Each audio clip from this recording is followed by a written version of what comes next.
สุนัขคาบถุงอาหารวิ่งพล่านหลังพายุกระหน่ำขณะที่พายุเฮอริเคนฮาวีพัดผ่านเท็กซัสเจ้าสุนัขตัวหนึ่งได้พิสูจน์ให้โลกรู้ว่ามันแข็งแกร่งกว่าพายุที่รุนแรงลูกนี้เยอะ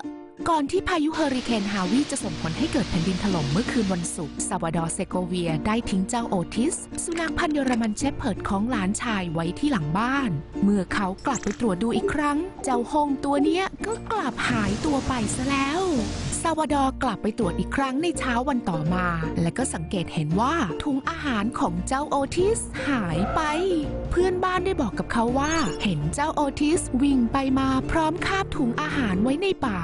โชคดีที่ซาวาดอร์พบตัวมันในที่สุดเพื่อนบ้านรายหนึ่งที่เห็นเจ้าโอทิสคิดว่ามันหลงทางมาก็เลยถ่ายภาพไว้